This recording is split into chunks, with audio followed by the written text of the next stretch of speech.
4:16 a.m., a thin white line crawls across the radar scope, then vanishes like a lie. The bunker air tastes metallic, like pennies on the tongue. Outside, the night is silent enough to hear distant generators breathing.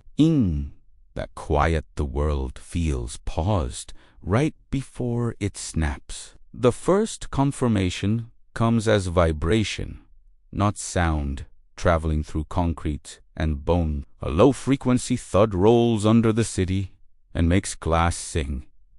Dogs start howling in staggered waves, as if something unseen passes overhead. Somewhere, a car alarm becomes the only honest voice left. In a command room lit by blue screens, officers speak in clipped verbs and numbers. A secure line opens, and no one says hello anymore. A code phrase is read once, then repeated back without emotion. The room understands the same thing at the same time. High above the clouds, a flying wing slips through air that looks empty on every display. The bomber's skin drinks radar like a black cloth drinks light. Its crew hears only airflow and systems, like a hospital at midnight. The weapon bay doors opened, and the cold rushes in. The first penetrator falls cleanly, almost graceful, guided by satellite math and inertial memory.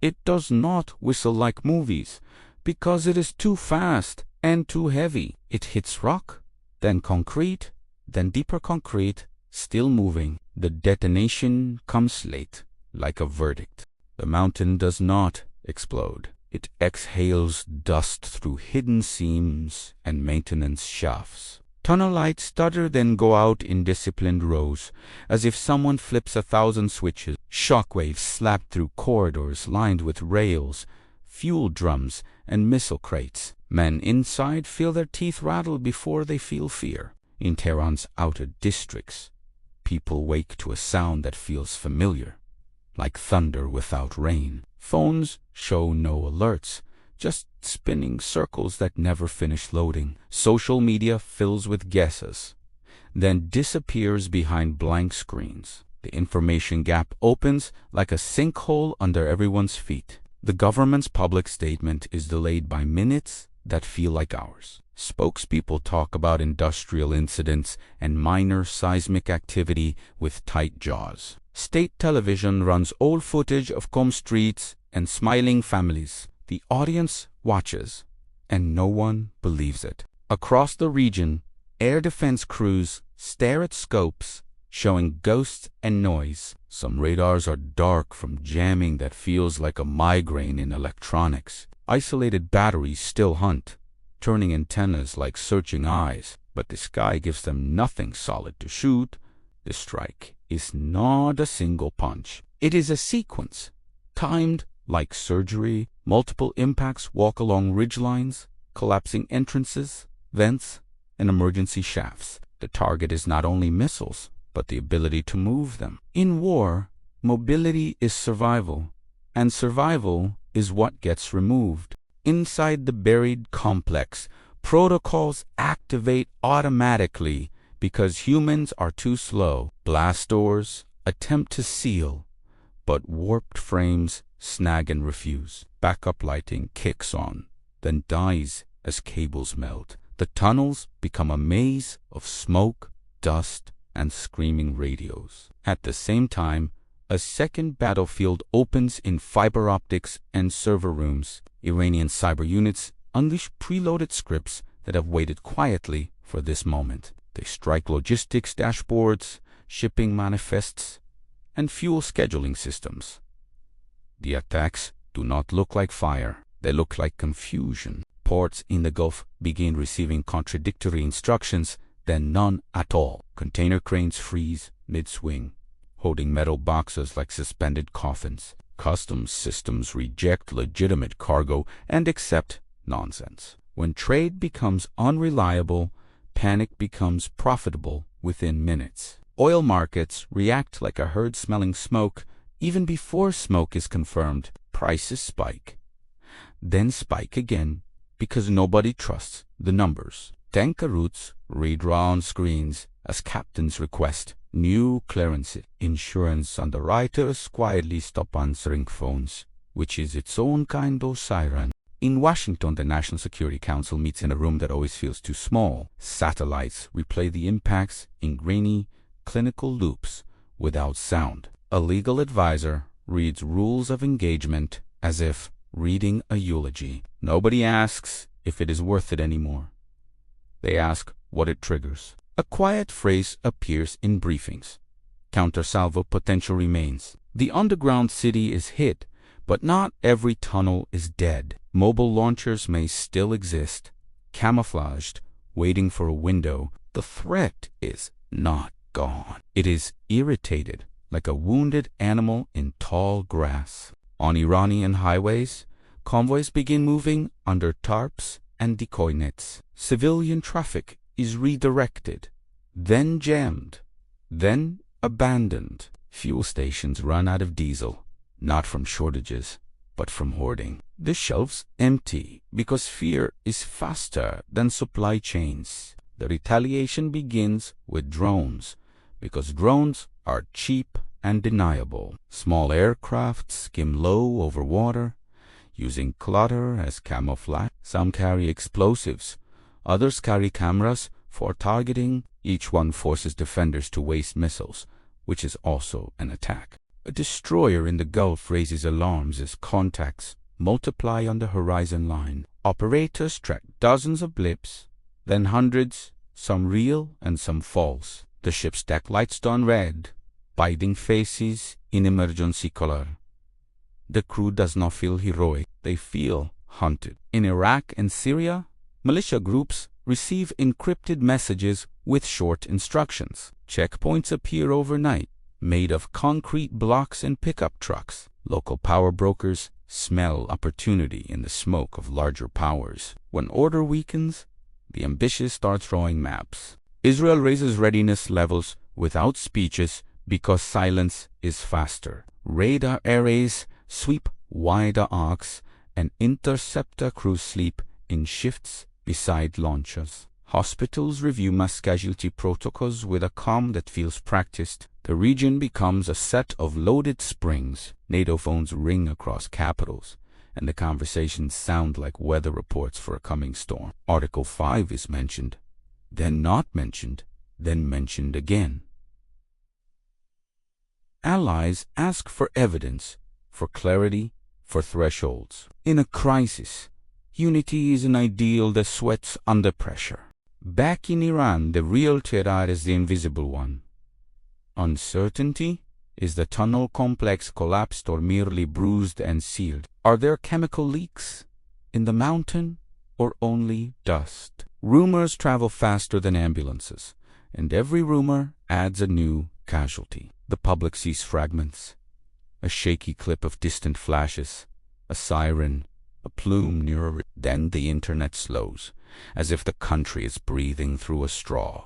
Messaging apps time out and reconnect in stutters. People begin writing down numbers again, like it is 1993. The next move is not missiles. It is sabotaged in places that feel boring. A transformer yard sparks in the dark after a small device detonates near a control cabinet. A water treatment pump fails when its controller locks into an endless reboot. The modern world collapses through maintenance points. In a large city, subway systems halt between stations with lights off. Emergency intercoms crackle with rehearsed calm that no longer comforts anyone.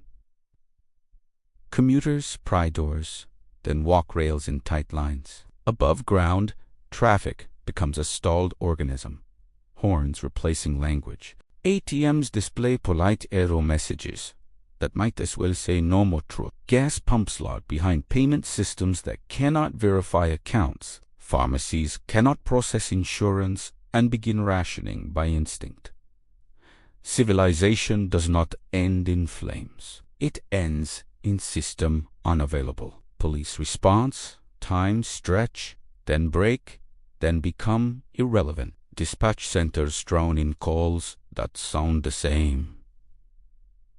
What is happening? Officers choose which emergencies to ignore, and that choice reshapes neighborhoods. When the social contract thins, every door feels like a border. In Tehran, the first organized lines form at bakeries before dawn. People bring cash, then bring jewelry, then bring nothing but anger. A rumor spreads that flour deliveries are diverted to the military. When bread becomes political, politics becomes physical. Meanwhile, the United States runs a second wave of strikes designed for silence, not spectacle. Electronic warfare aircraft paint the air with interference and false targets. Standoff munitions hit radar emitters the moment they wake. The strategy is not dominance. It is denial of recovery. In underground command centers, Iranian officers argue over limited assets. Do they protect cities,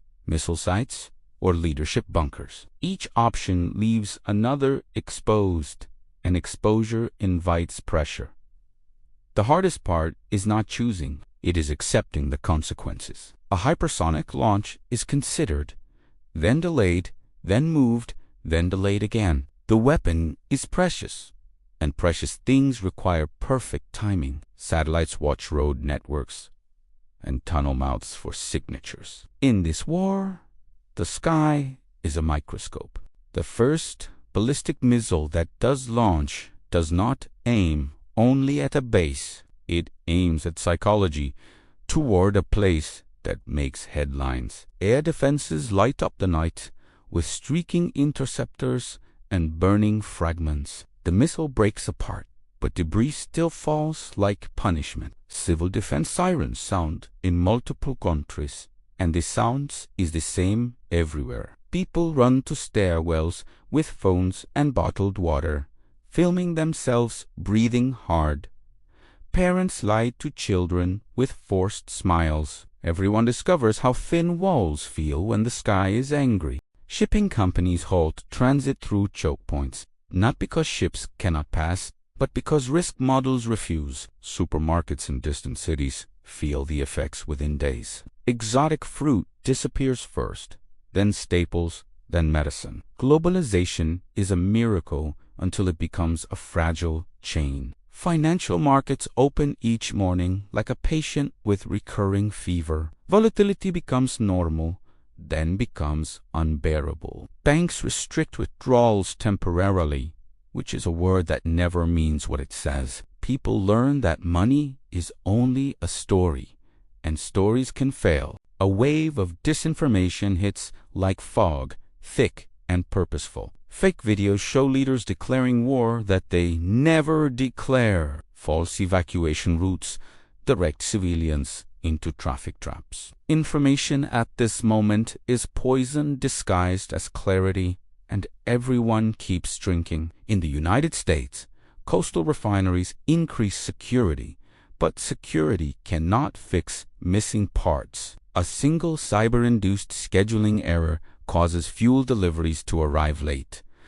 Trucking routes reroute, then bottleneck, then stall. When trucks stop moving, reality shrinks to what is nearby. Hospitals shift into crisis mode, not from bombs, but from shortages. Oxygen deliveries are delayed, and backup generators burn fuel faster than planned. Staff shortages grow as workers stay home to protect families. The system strains, and strain changes people. In Iran, communities fracture into those with backup power and those without. Neighborhoods with generators become magnets and targets. Local committees form, some helpful, some predatory. When state authority wavers, micro-authorities rise like weeds through pavement. The new normal arrives without announcement, like a season change. Curfews are declared, then ignored, then enforced violently in certain districts. Checkpoints multiply, and each one is a gamble. The air smells of exhaust, dust, and something older: distrust. In diplomatic channels, backroom talks attempt to trade off ramps for pauses. Demands are exchanged like knives, sharp and deliberate. Each side wants guarantees that cannot exist during escalation. Peace feels less like agreement and more like exhaustion management. The underground missile city becomes a symbol larger than its tunnels. If it is destroyed, one story wins. Deterrence works. If it survives, another story wins. Resilience beats technology. In modern conflict, narratives are as strategic as runways. A second strike hits a different mountain complex because redundancy is doctrine. The penetrators arrive in a timed pattern that exploits structural weak points. Rock shifts and internal supports fail like snapped ribs. Rescue teams cannot enter. The air is toxic, and the pods are gone. Iran responds asymmetrically because symmetry is expensive. Proxy rocket fire intensifies at border regions, forcing evacuations. Maritime drones harass ships even when they do not sink them. The goal is not decisive victory. It is sustained bleeding. Refugee flows begin as trickles, then streams, then crowds. Border crossings become pressure valves for fear. Aid agencies set up tents and triage stations under the watch of armed patrols. Every displaced family becomes a political argument with a heartbeat. At home, citizens everywhere start building small fortresses of routine. People fill bathtubs in case water fails, and they charge power banks obsessively. They memorize alternate routes, then realize traffic makes routes meaningless. Preparedness becomes less a hobby and more a posture. The ones who cope best do boring things consistently. They keep paper copies of documents and maintain cash in small bills. They rotate pantry food and fill prescriptions early when possible. They cultivate neighbors because isolation is the fastest way to fail. But even preparation has limits when leadership goes quiet. A single day without credible statements breeds 10 days of myths. When officials say there is no cause for concern, the phrase triggers concern instantly. Trust, once cracked, does not reseal under pressure. In the end, the conflict does not conclude with a clean surrender or a clear victory. It slows into a grinding contest of repair and disruption. Each side measures success in resilience, not conquest. The world learns that modern life is an agreement with electricity. Weeks later, the mountains still smoke in thin threads that satellites track patiently. The missile tunnels, once mythic, become a cautionary lesson in concrete and hubris. Economies limp, alliances fray, and families count missing people, not stock indices. The old world does not explode. It erodes. The lingering truth is simple, and it is the hardest to accept. Safety is a temporary condition maintained by protocols and mutual restraint. When restraint fails, everything else becomes a supply problem, and every supply problem eventually becomes a human one.